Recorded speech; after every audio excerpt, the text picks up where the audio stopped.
Hello and welcome to another edition of The Scoop. I'm Jim Luff, and joining me today is Regina Carleglio. She is the Director of Membership for Jewelers of America, a trade association founded by jewelers for jewelers back in 1906. The mission of JA then and now is to advocate for the jewelers, their professionalism and ethics of the jewelry industry. And JA has 8,000 plus members that are considered the most trustworthy, informed, and professional jewelers. Welcome to The Scoop, Regina.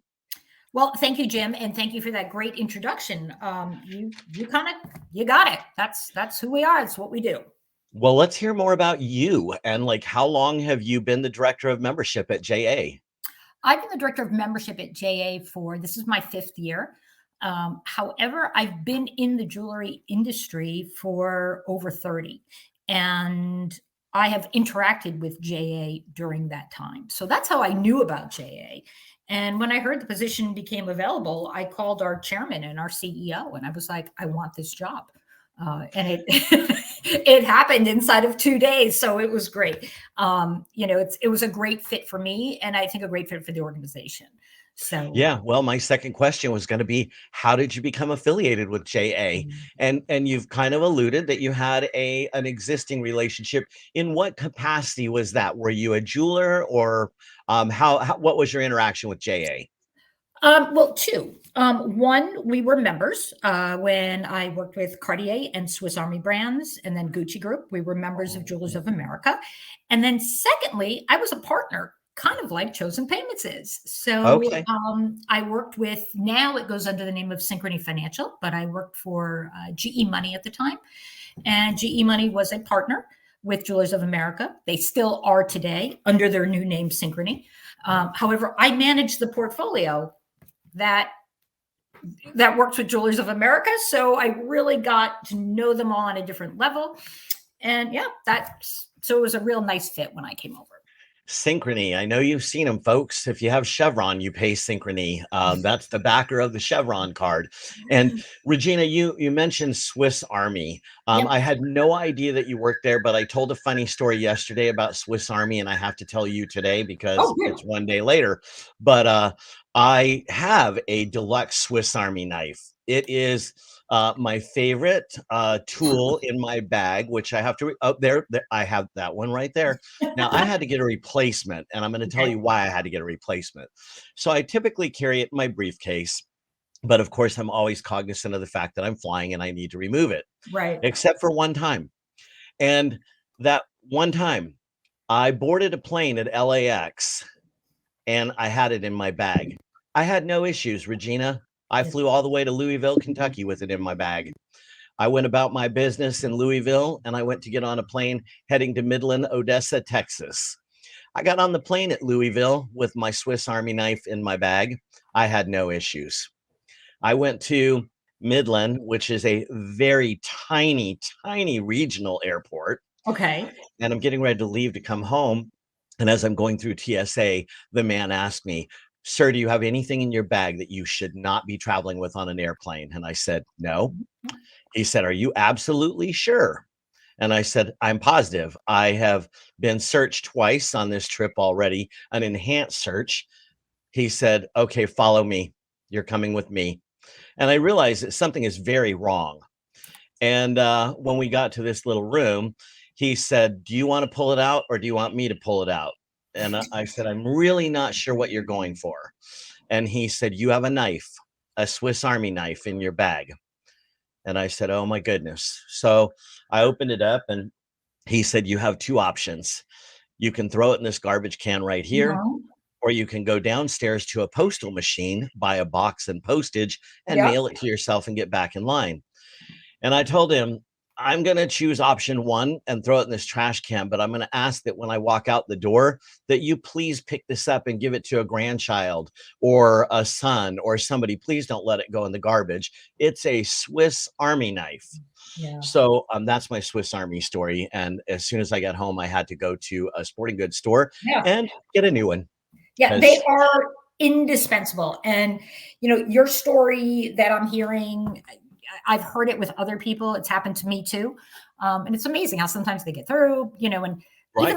the little pen knives, right? But they really are amazing tools. And, not like, this I've had now for 30 something years. Wow. Yes, they're virtually indestructible. Yep. Um, so going back to JA, Okay. as I mentioned, it started in 1906, which, by the way, was the same year of the big fire in San Francisco, where thousands of houses burned and people died, and that's a long time ago. 2006. How did it get started? I'm sorry, 1906. 1906. I'm Right. sorry.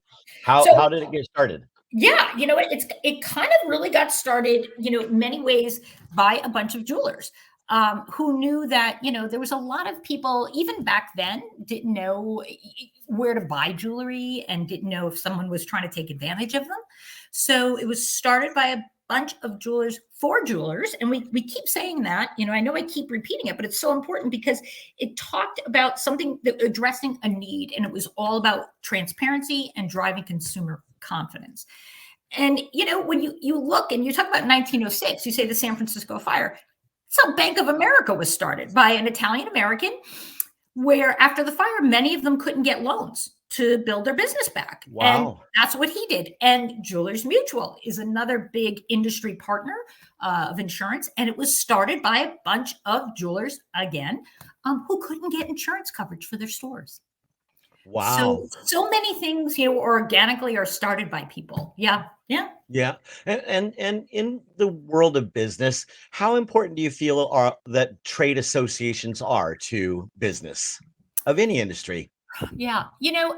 And they're as important as the retailer wants them to be, and I will tell you that most of the key retailers, the ones that are very, very strong, have very strong affiliations, sometimes with more than one association, Sure. because there's things that we provide. And, I kind of like to say, you go about the business of buying, merchandising your store, selling jewelry. That's what you do. That's your specialty. Let us do the other things for you. Let us advocate for you. Let us, go ahead and find services for you to make you more successful, right? So it really lets them focus on what they need to do.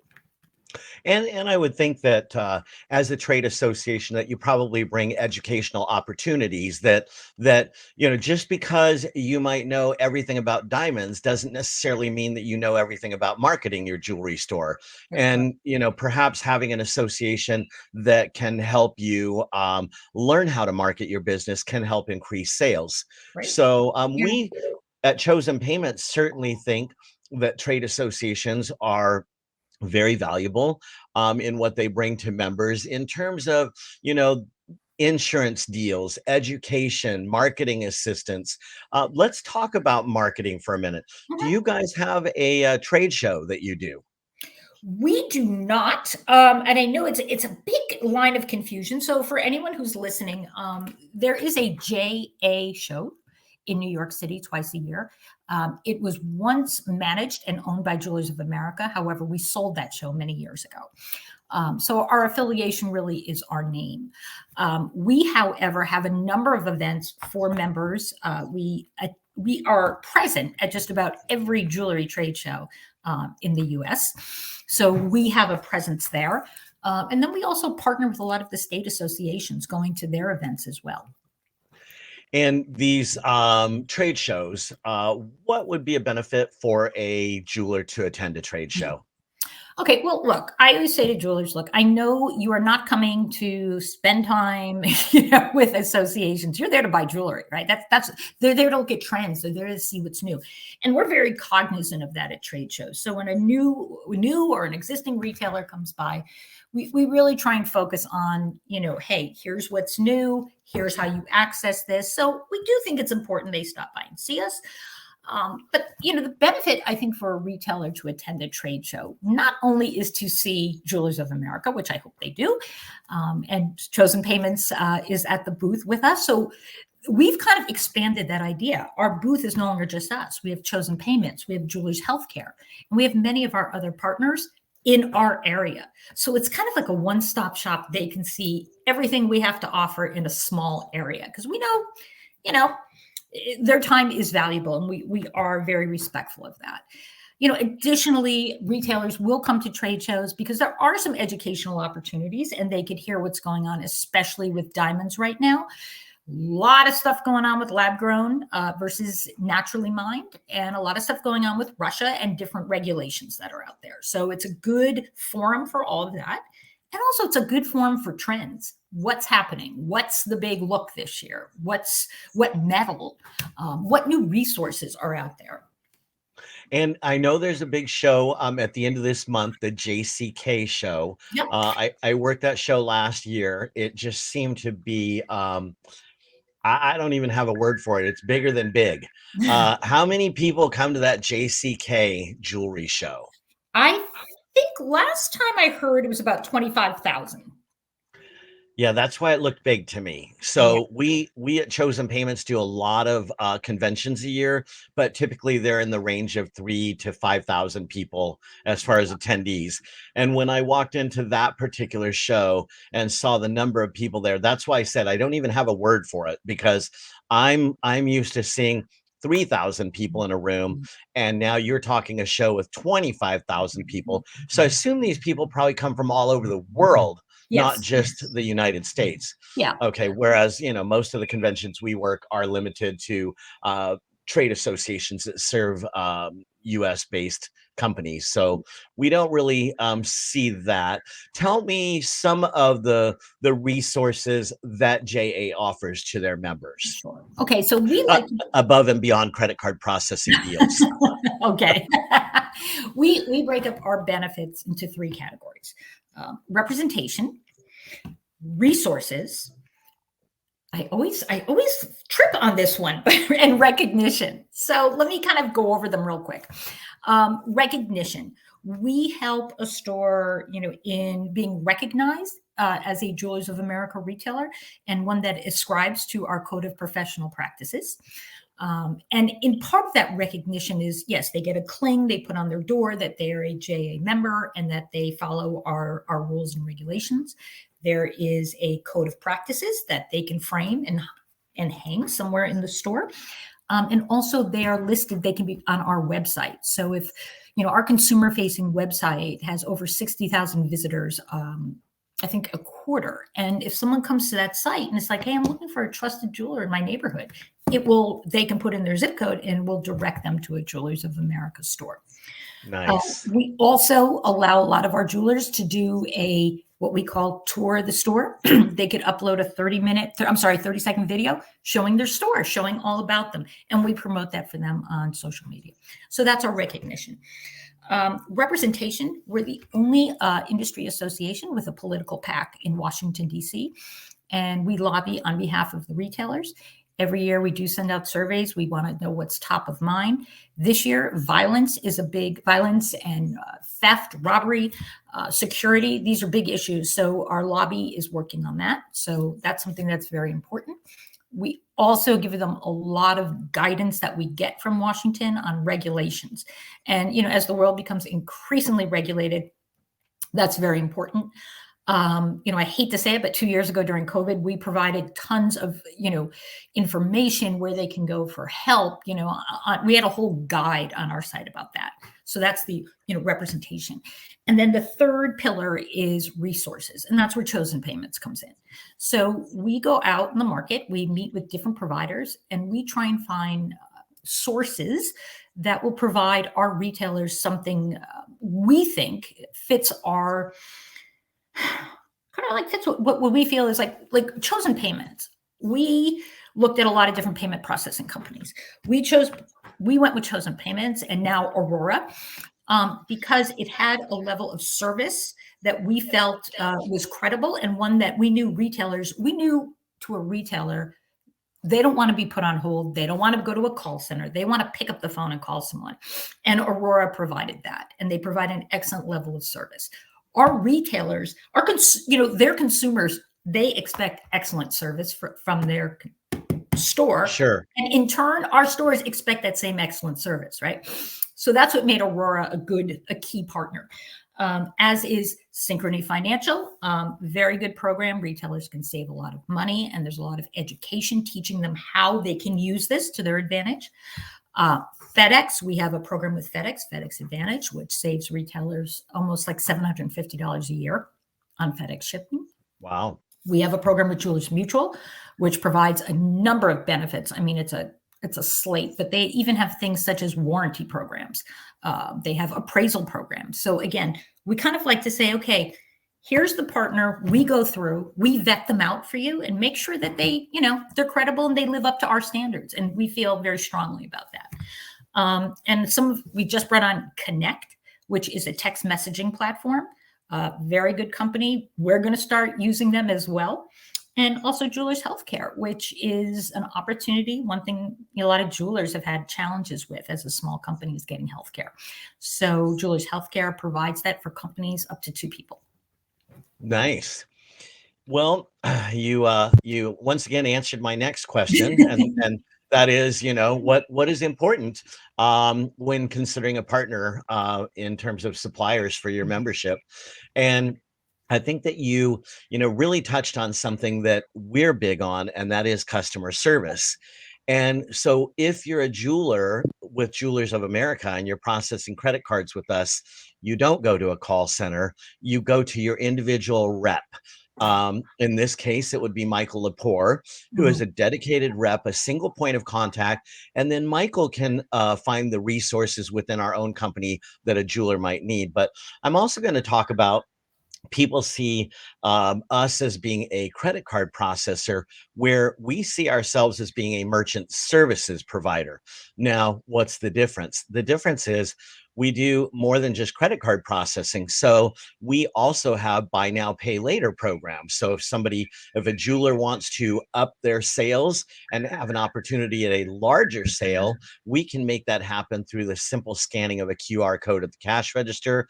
And the customer now has an instant new credit line within 30 seconds for that jewelry store. Mm-hmm. We also facilitate text to pay.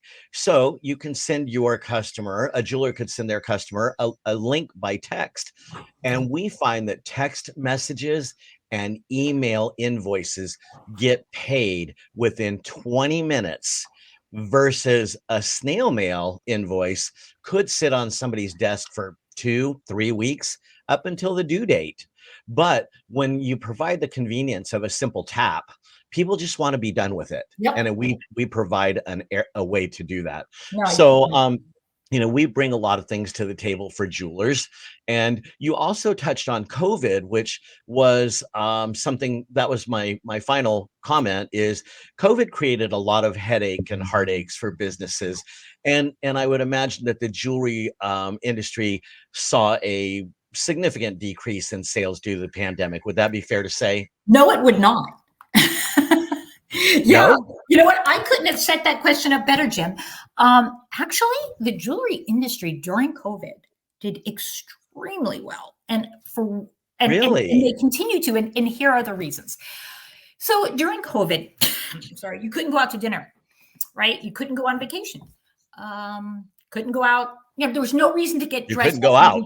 You couldn't buy a beautiful new outfit to go somewhere, right? But there were still life events happening. There were still graduations, birthdays, anniversaries. And the jewelers did a smart thing. They a lot of them have online marketplaces. So again, customer would come and say, listen, I need to buy something for an anniversary gift. We can't take that cruise.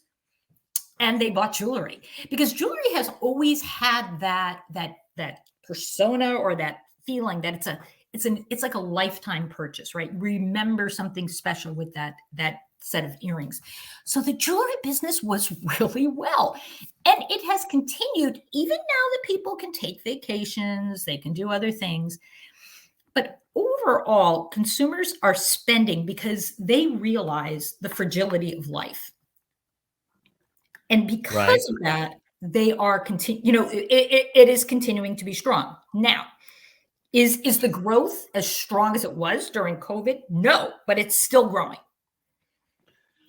Yes, I experienced that life event during COVID. My wife turned 50.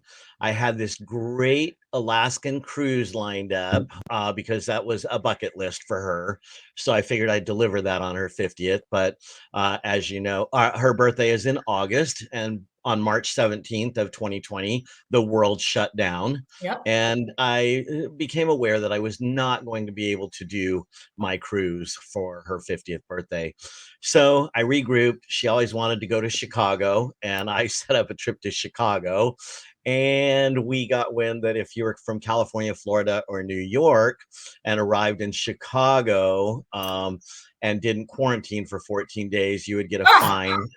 And I told my wife, I said, sometimes when I'm on the freeway, I speed. And I know I might get a fine. And right. so if we get a fine, we get a fine. We're doing your 50th birthday. And then she came home and told me, hey, I read a newspaper article that said the fine is $800 per person per day if they find that you brought COVID into their state and city. I said, well, if I was going to get an $800 fine for speeding, I probably wouldn't do it. So we're not going to go to Chicago.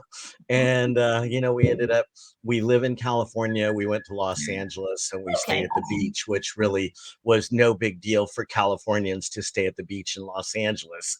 But what are you going to do? Yeah, Um, exactly. anyway, Yeah. hey, Regina, thank you so much for your time today. Let's wrap it up. Before we part, Yes. you mentioned Aurora payments, and I Mhm. think that's important because effective today, and on the day that we're recording this, it is May 1st.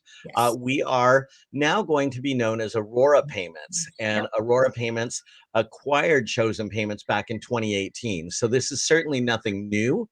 Um, but during this time, we've found that it's time to consolidate our name to our parent company of Aurora Payments, and so we're going to be known as Aurora Payments in the jewelry world starting today. Yeah. So we've been speaking with Regina Carleglio, Director of Membership for Jewelers of America, a trade association dedicated to supporting jewelers across America.